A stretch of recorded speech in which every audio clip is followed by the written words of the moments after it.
Well, go to another level. Go to the next level. There's no learning without curiosity. True.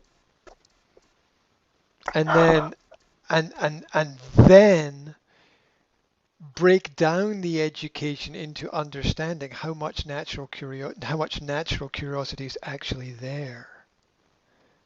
And if you discover there's very little natural curiosity there, then you're fighting an uphill battle or uphill struggle because you're fighting against human character at that point in time. Unless there's a you know how excited kids are when they run through the forest and they find a pine cone and they're like, oh wow, look, I found a pine cone. Yeah. And Yes, I know. Yeah, yes, yes, yes. Just going for a walk through the pathway, like so many treasures.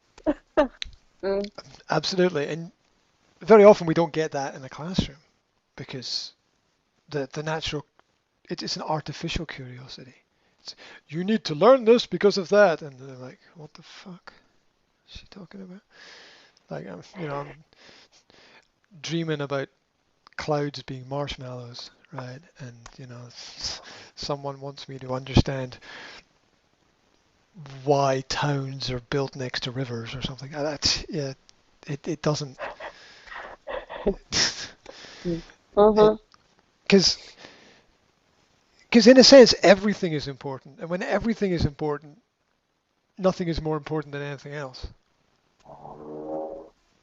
And so you kind of you can't win unless you make people curious. So that's why the teacher walks in with a box and puts the box on the table. Yeah, and then the box starts to move and Ooh, and is then there a cat? yeah, exactly. So what's in the box? Is it live? Is it well what's there? And the students then begin to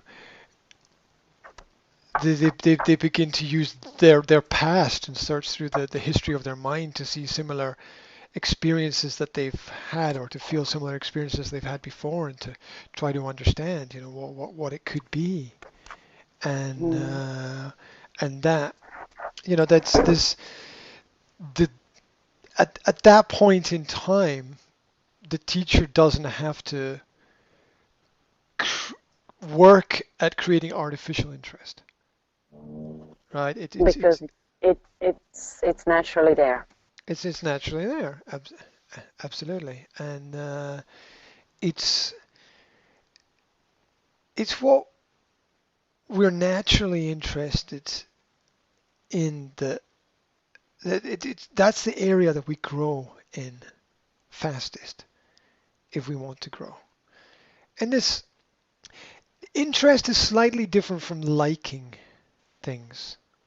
Yeah, because we like what we know, but we're curious about Hmm. what we don't know. What we don't know. Yeah. So if you borrow money from a bank, it's the interest that makes it interesting. Hmm.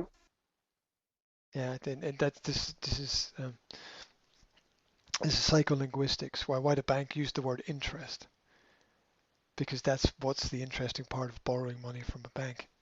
So um, it's it's about how to make people how to make people curious about a topic. Curiosity usually comes from the environment. Yeah, you can talking about things is nice, but experience is always another level of living. Yeah, it's always another level of living. Um, and deep down inside, everyone knows what to do. Naturally. Yeah, Nate. we all know what's right and wrong naturally. Hmm. We Hmm. all we all know. We just process that information in different ways. People who are doing things that are wrong know that they're wrong. They know. They, they know that they have misguided beliefs. that will that they will use to explain to themselves that it's the right thing to do. The Machiavellian principles and uh, passive aggressiveness, narcissistic behavior, etc., etc., which is a way of a person persuading themselves that bad is good. Um, but yeah, back to learning. It's Mhm. a teacher understands that one of the most effective ways to teach is through realia. Yeah, bringing real things into the environment. Yeah. So you want to talk about volcanoes. So you gotta bring a volcano into the classroom, right? Somehow. Somehow. You gotta create some kind of science experiment or something. You've got to get the you got to spark their attention in some way. I always find it really really interesting what people do when they're not told what to do,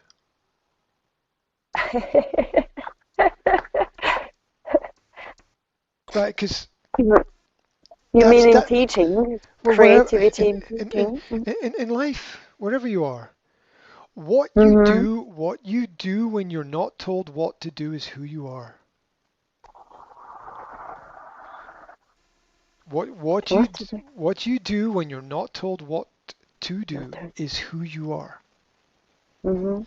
Everything else is conformity to somebody else's norm or what they think is normal. Yeah.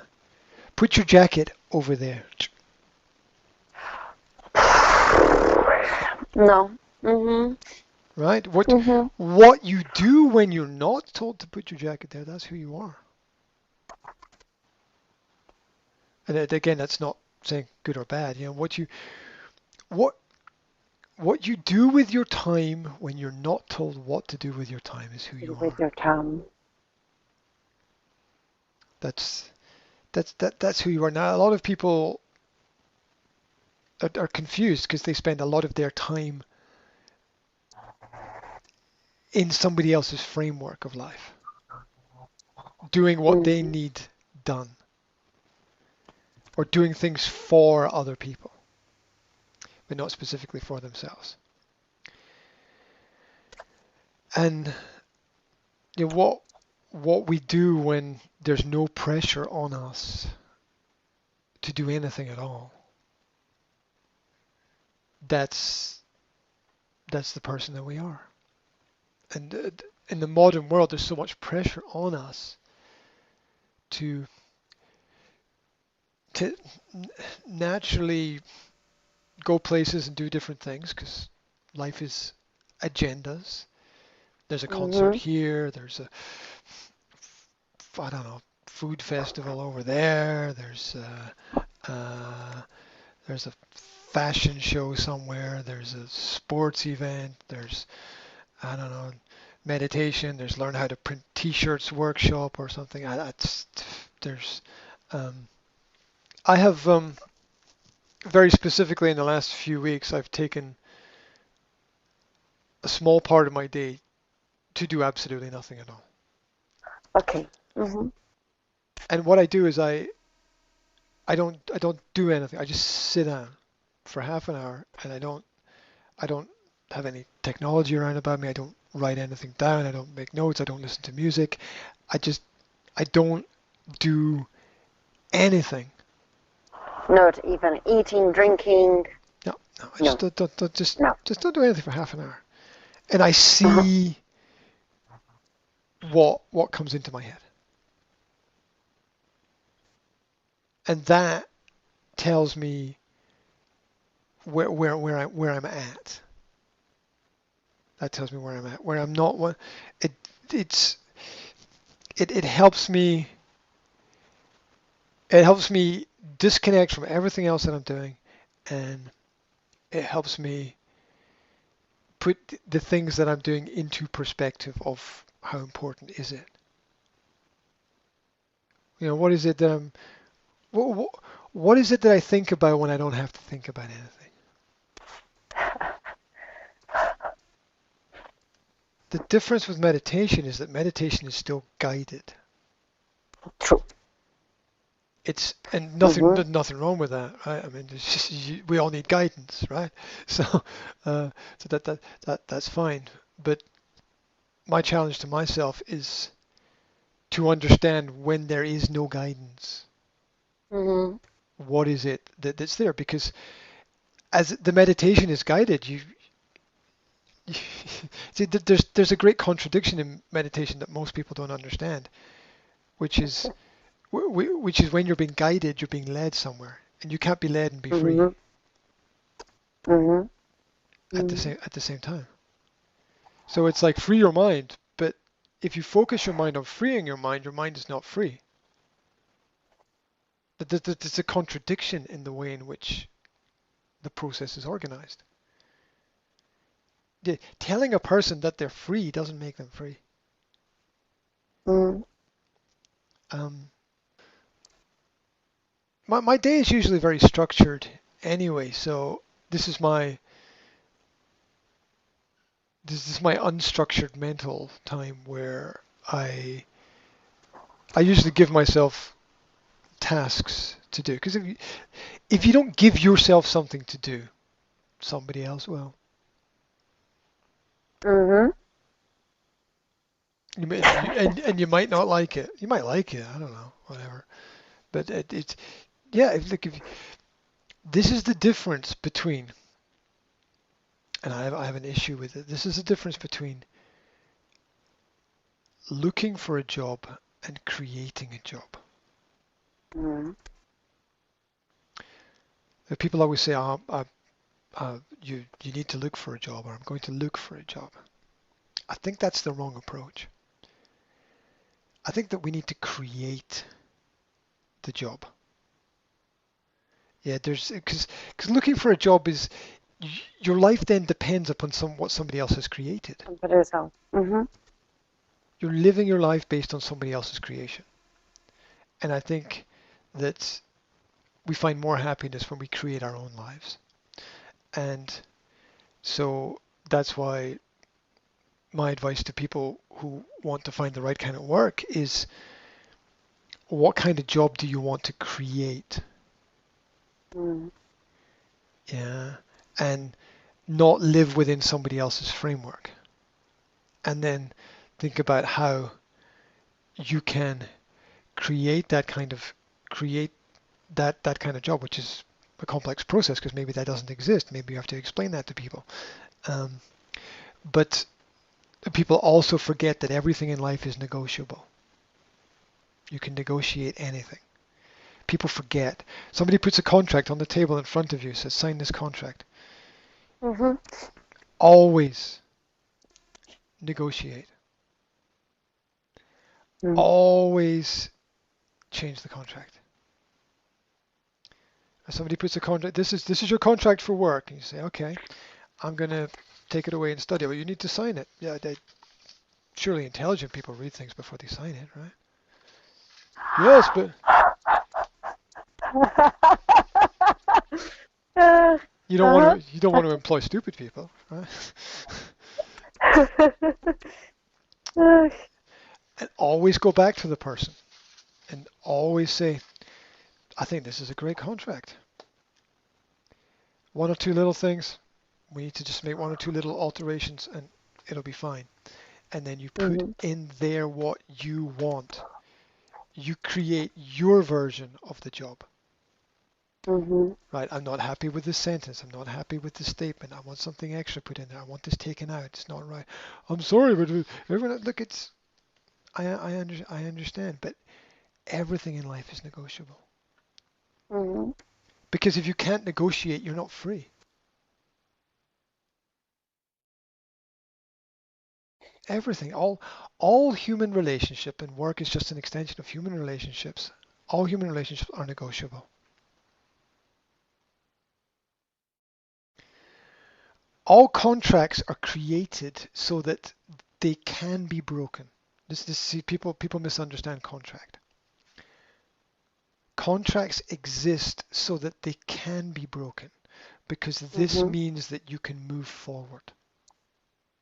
When things are not working, the contract needs to be broken Needs to be broken. so that people can move. Otherwise, you're locked into something that'll never work, ever. And that's how this contract has a back door. It fucking well better have a back door. Hmm. Because if it doesn't have a back door, you're stuck. Stuck for the rest of your life. Yeah, it's like a contract with the devil, right? Mm-hmm. Mm-hmm. Or a marriage you can break marriage. You But see what I'm saying? contract with the devil. Mm-hmm. It's Mm-hmm. the contract that you can't break is a contract with the devil. Mm-hmm. Because it doesn't allow you to move, it doesn't allow you to grow, it doesn't allow you to change, it doesn't allow you to become everything that you could become. It's like when you hear like, oh, he broke his contract. Well, obviously that was necessary for the person to do that. Now maybe it did have a negative effect doing it, but it was still necessary. Mm-hmm. Because if you can't fulfill it, then you have to you have to move on, and that's when you realize that the contract is not the highest form of law. So covenant is the highest form of law, which is a bond or promise with God that God knows. Mm-hmm. Yeah, and this I was was, thinking about the life. well, you could describe life as your covenant with God. You are given this Mm-hmm. opportunity to do Mm-hmm. something, and it is your responsibility to fulfill this role that you are given, this purpose, this mission that you have. Because if you don't have a mission, then something's missing. You know, a covenant is a contract with God, basically. Mm-hmm. And because God is this contradictory, all-seeing, all-knowing character, which is not actually possible, but let's just ignore that, because you because you can't be all-seeing and all-knowing. It's a contradiction. Um, because if you're all-seeing and all-knowing, there's no possibility for anything to be created. So it's just a silly circle of the same thing again and again. Um, so yeah, in the past, kings and queens in the past used to sign covenants, promises To the to God. Mm. yeah promises to God, because there was who was higher than the king or the queen, right? Just God. Mm. Mm. Yeah, and that's the sort of Presbyterian philosophy, is Mm-hmm. that each person has their individual relationship with God, um, which makes I grew up in that kind of culture, so it makes sense to me psychologically that each person has that kind of individual relationship with something that might or might not exist that nobody can prove. So, whatever. Right. uh, Well, you either have facts or you have belief. Both true. are powerful. Mm-hmm. Mm-hmm. The crazy thing is that belief might actually be more powerful than fact, but for a lot of people, because of people's, well, what's called psychological cognitive dissonance. They're not able to process basic basic principles in their mind, or understand that there's another side. The others that if there's ever a situation of conflict strategy now, if there's ever a situation of conflict where opinions are different, Mm-hmm. and there's so many different opinions in the world that there'll be something eventually, there'll be some conflict eventually. Um, then it's really important to understand two things. Number one, a person who's confrontational with you is not going to change you. And it's important to communicate it to them. Thank you very much for your Thank you very much for your confrontation. I'm very unlikely to change my opinion because of the confrontational nature of this discussion. Yeah. And the second thing to do is the the most powerful question in the English language is to ask somebody, what do you want? What do you want? Yeah, it's really it's an underestimated question. It's a really underestimated question. Now, it's not it's not the most powerful phrase in the English. The most powerful phrase in the English language is tell me more, because it means I'm listening and I care, right? Hmm. It's not I love you. I'm sorry, right? it's it's Tell me more. it's tell me more. Yeah, because nobody understands the other phrase. And Yeah. and Hmm. the most powerful Hmm. question is to to ask somebody what it is that they want. And this is for a number of reasons, because usually everybody wants something, but usually most people are not clear about what it is that they want. What I want. So, situations of conflict. Visualize. Hmm. Well, thank you very much for your interaction. I'm unlikely to change my opinion due to the confrontational nature of this, but I respect your opinion anyway. But tell me, what is it exactly that you want? Uh-huh. Is it that you want me to be different? Is it that you want me to change my opinion? Would you like me to change my opinion? Would you like me to change my opinion because of what you said? And you understand that Hmm. it's very unlikely that that's going to happen because of the dynamic of the conversation. Hmm. Hmm. There you go. Most people don't, because really, business, right? Somebody comes into your business Hmm. like blah blah blah blah blah blah blah blah blah blah blah. It's commonly covered up with how can I help you, but the real question is, what do you want? What is it that you would like? What is it that you would like? Really? What is it that we have this this confrontation, we have this dilemma, we have this situation. What is it that you would like? Would you like me to change my opinion? Would you like me to help you with something? Would you like me to be somebody different? Because there's things that I can do and things that I can't do. Would you like me to make you a cup of coffee? Because I can make you a cup of coffee. But if you'd like me to be a different person, ooh, No. Hmm. right? We got to understand the the possible and the impossible within the situation. Hmm. Always, always. So, um, and then because very often conflict exists purely for the reason of conflict, no other reason. That's why things don't go anywhere. The reason for conflict is conflict itself. Hmm. What's the reason for war? There's no fucking reason for war. It's just war. There's no reason to kill another person, right? The reason for war is war itself. Why do we have this conflict? Because something, someone, Something, somewhere someone, wants someone wants wants. wants the conflict. Hmm. So to understand that, it's like, okay, we have the conflict. Next step, what is it that you would like? Hmm. Let me fulfill your needs. What is it you would like? And then they can suggest what it is they would like, and you can say, that's beyond my control.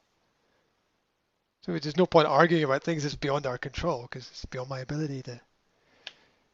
And most people don't understand what it is exactly that they want anyway, and they kind of confused blah blah blah blah blah blah blah blah blah blah blah blah. But you know, when you give someone the thing that they want, they suddenly don't want it anymore. I don't know if you've ever experienced that. Hmm. Hmm. Hmm. Someone says I or if you or if I've ever bought something, I bought it because I thought that I wanted it.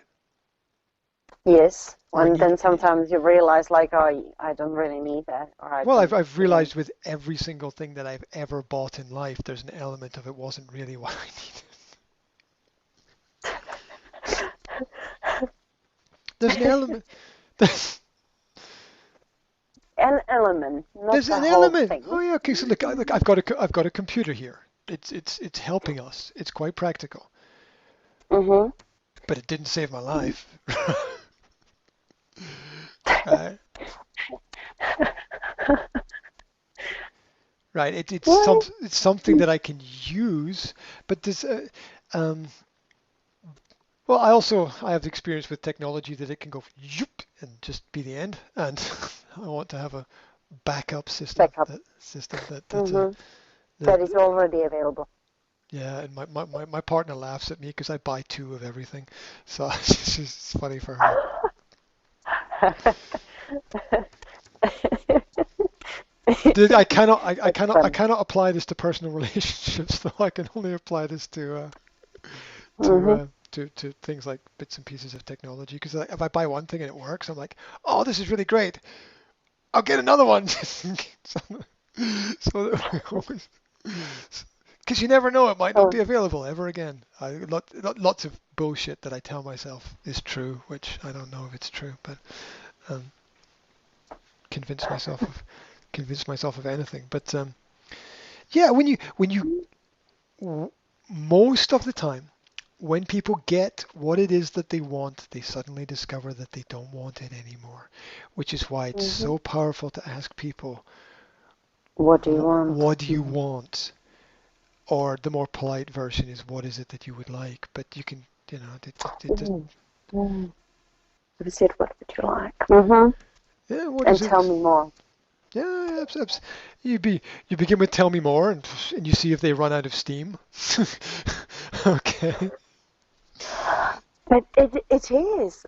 When you said that, first thing what pops in my mind was like, you ask people, what do you want? And they stand there speechless most of the time. That's so true. It is so true that's what, because when you give people the world, they Mm-hmm. don't know what to do with it, Mm-hmm. which is why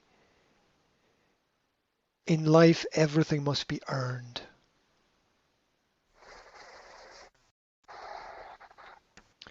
And there's a high probability if you don't have it, a high Mm-hmm. probability if you don't have it, it's because you haven't earned it.